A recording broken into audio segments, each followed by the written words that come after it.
So Derrick Lewis is a main event in a UFC fight night in 2025. Let me just adjust that there. And for some reason, UFC decided to bless us with an absolutely incredible card today. And you know how it is. I break down every card. I do my best. So this is going to be no different. Unfortunately, this is quite like a mid card. The first two fights, okay, we have a 1,200 minus favorite, and we have a 1,500. Well, just a 1,000 favorite. Sorry. Is there any point in me even talking about them? Like Fahib Killian is going to win and Mike Davis is going to win. Do you know what I'm saying? So this is two fights knocked off this card already. If I'm being honest with you, it's actually got some name value though. It's actually got some name value, so I'm not exactly dreading talking about it. There's some good fights on here that I want to talk about, and there's some decent fighters I have an interest in that I'm actually going to be excited to see fight. Calvin Cater being number one, if I'm being honest with you, that is my fucking boy. This is an Ipswich jersey. Get over it. And yeah, the UFC's been kind of like stuck the last bit, you know what I mean, for me to make content because the last few days, no fights have really been announced. Kevin Holland, D-Rod is probably the biggest thing that I've seen, if I'm being honest. Apart from that, there's been nothing happening. And it was crad. It was crad. It was mad. I thought, oh, the Derrick Lewis fight's next week. And then I saw people posting their predictions. I was like, oh, fuck, this is this week. So I hopped on and just, yeah, we're gonna get into the first fight here. Kennedy Nisakvo versus Walter Walker. Um, Good heavyweight scrap. I'm going to be going with Kennedy on this one. I think he's quite good in the hands. I think he's heavy-handed. I think he's going to be able to get this one done. Walter Walker. Sorry, I've seen him once or twice. Nothing too crazy. I think Kennedy's quite good actually. I see him on a good few. He's a fucking unit. And the thing about heavyweight MMA is that we always say is that these boys don't really need to land an awful amount of like skillful shots. They just need to land. I think like the most skilled heavyweights we see, obviously, Big Tom is number one, of course. Cyril Gane is quite skillful. Volkov is very skillful. Pavlovich is good in the hands. Blades is quite good with the wrestling and the elbows on top.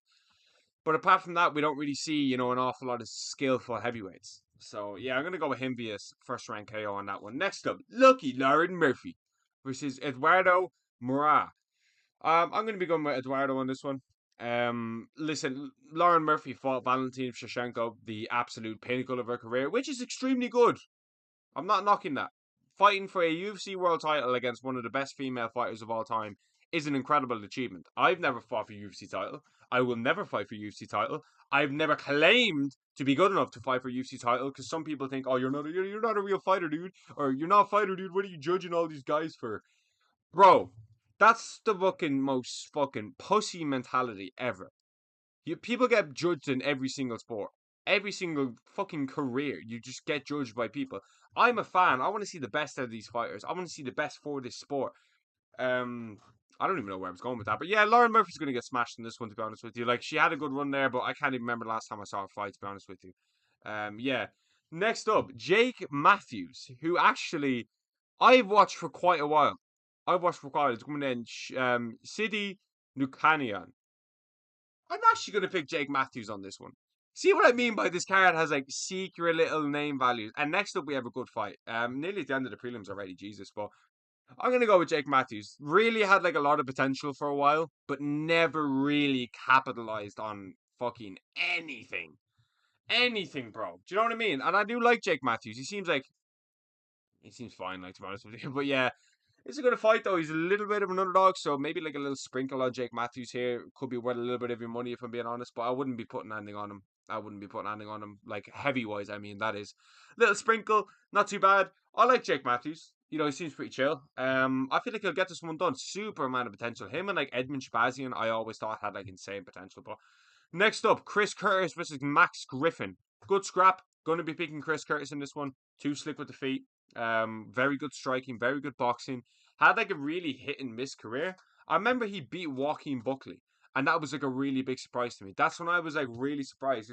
Who did he fight in his UFC debut and the MSG Kobe versus Usman 2 card? I can't remember, but it could have been that guy's. I can't remember. I have the guy in my head. I can't remember his name, but Chris Curtis definitely has good hands. Max Griffin's kind of like one of those guys you see on a card like this on the prelims, and it brings that little bit of name value. He seems to be like a fighter's fighter. Do you know what I mean? Like a lot of fighters would like this guy. Me personally, he is what he is. You know what I mean? I don't really care. I'm going to be going with Chris Curtis on this one. It's weird to see Chris Curtis on the prelims of like a fight night like this, but that's what I'm saying. Like this fight night does have name value. It is quite a decent fight night, but just the main event is so awfully shit. I'm going to rant about that. But next up, we have Junior Tafa moving down to light heavyweight, and he's going to be taking on Tugo Tokos. He's from England, this fella. It's very hard for me to pick Junior Tafa in this fight because he's moving down. We don't really know what he could like. Thing is, heavyweights aren't skilled. Heavyweights are not skilled. You're moving down. You're not bringing that skill with you. You're not like you're moving up with. It's not like you're featherweight moving up to lightweight where they just do way better, or lightweight moving up to welterweight where they just do better because they're more skillful than these guys. I feel like Junior Tafa is actually going to lose this fight. I feel like he'll get chinned in like the second round. I don't really know much about Tuko Takas a lot. I've seen a few of his fights, but nothing crazy to give it like an outstanding prediction. But I never really liked fighters moving down. I know he was heavyweight, so it's well, obviously it's very different. It wasn't like Dan Hooker moving down against like Arnold Allen or some shit like that. But fighters moving down never works, in my opinion. So I'm going to be going Tukos Tokos in that one. He's going to get that one done via second round TKO. Next up, we have Austin Lena versus Vitor Petrino, sorry. He's a minus 750 favorite. What more do I need to say? He's going to win this fight. Now, I know we all go back to the Peyton Talbot. Actually, had an incredible performance there a few weeks ago. I remember I said it, but I just wanted to make sure you all knew. Like these minus 12,000 favorites, they're quite dodgy to pick. They're actually very dodgy to pick. But I like Vitor. I like Vitor on this one. I'm gonna go with him on this one. He's a minus 750 favorite. See, with cards like these, yeah, I'm gonna move on now. With cards like these, I don't really like spending an awful lot of time on fights because no, like this card is like hardcore fan friendly, but like a normal person wouldn't. So just the rapid fire predictions are fine for cards like these. They're fine. Okay. Next up, a fight I'm actually very looking forward to: Nate Landwehr versus Morgan Charrier. I say this every single time a Morgan Charrier fight happens. I've been watching this guy since Cage Warriors. I've been watching him since he fought Paul Hughes. I've been watching him since he fought Jordan Vucenic. Jordan Vucenic actually got cut from the UFC, which is a big mistake from the UFC. Let me move that back. It's a very big mistake from the UFC to cut Jordan. I don't know why you've cut Jordan Vucenic. He took a fight on a week's notice after he fought in Cage Wars last week, and he fought Chris Duncan. What happened? Like Jai Herbert can get chinned and twice, and then he get chinned and then fought Marcano, but he gets a third chance, but Vucenic doesn't. That doesn't make any sense.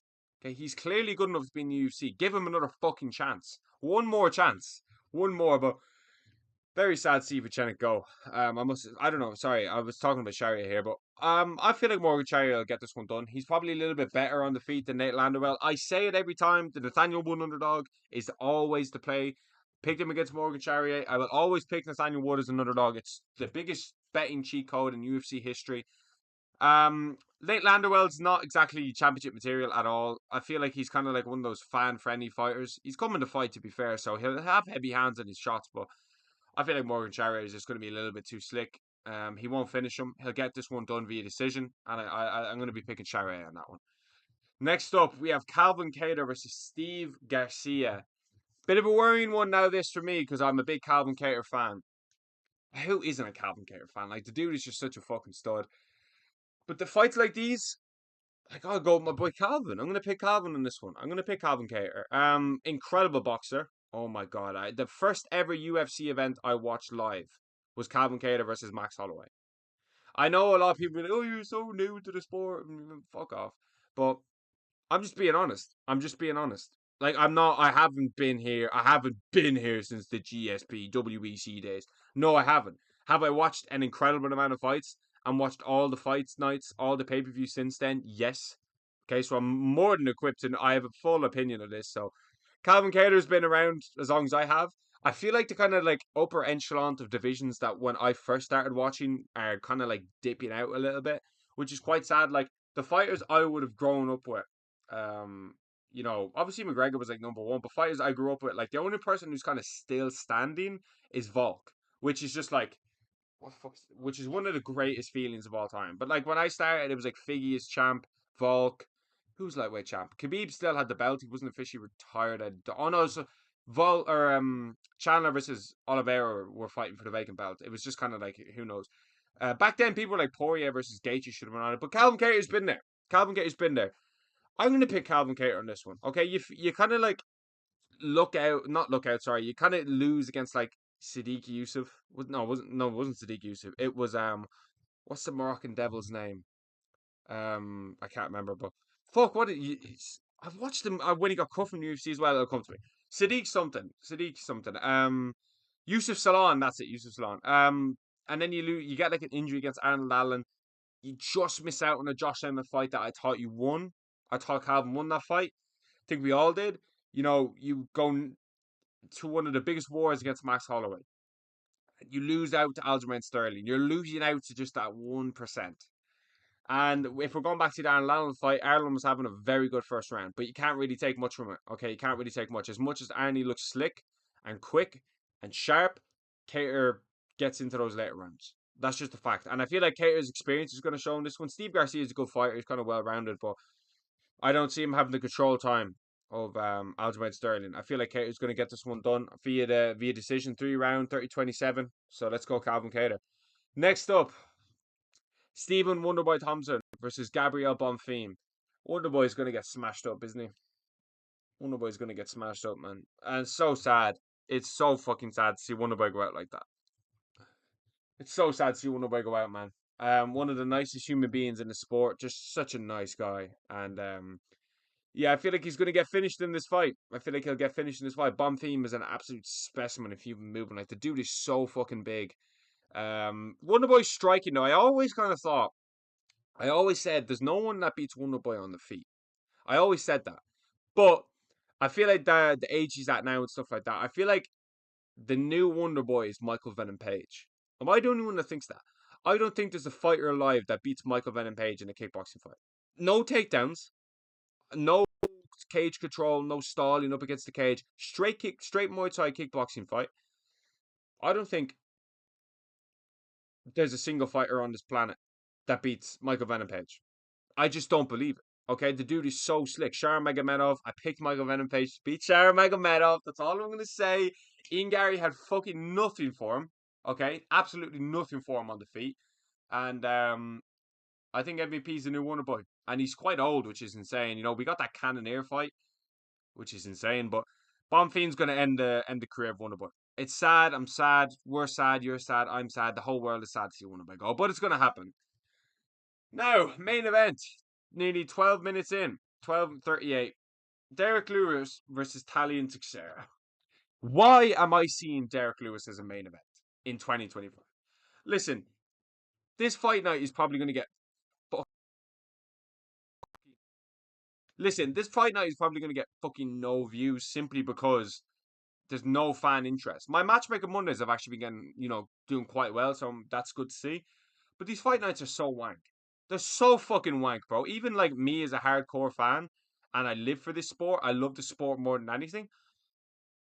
I don't give a fuck about Derrick Lewis versus Teixeira. I don't care. Why don't we have good fight nights again? Listen, Derrick Lewis is going to get fucking smashed up. There's no two ways about it. There's no two ways about it. Derrick Lewis is going to get smashed. His balls are hot. That's cool. Teixeira is just going to be way too big, and Derrick Lewis has fucking no jiu-jitsu, okay? I understand Derrick Lewis has that like ability to knock people out, but let's be honest with you here. He knocked some geezer out with like a flying knee. Apart from that, what has Derrick Lewis done the last few years? I really like Derrick Lewis though. That's the thing. Like, I hate to see Derrick Lewis lose. I think we all like Derrick Lewis. You know what I mean? The most knockouts in heavyweight history or something like that, or maybe even UFC history. Like, the dude's got heavy fucking hands. Let's not fuck around here, okay? I would not like to get a fucking slap off Derrick Lewis at all, okay? But you kind of fall short against like Cyril Gane and stuff like that. You get kind of ragdolled by DC. Just thought Derrick Lewis's mentality was never there. I just thought he's a bit like Kevin Holland, to where if you can't, if Lewis couldn't knock you out, kind of stopped trying, and he was like, oh, I can't knock this guy out. Let me just, yeah, fucking, you know what I mean? You know what I mean? I won't say he quit or anything like that. Maybe in the Cyril Gane fight he did, but I just felt like Derrick's biggest problem was the mentality. I always thought that, but Derrick Lewis is going to get stopped in the first round via Tallison. Let me know what you think about this card down below, and thanks for watching.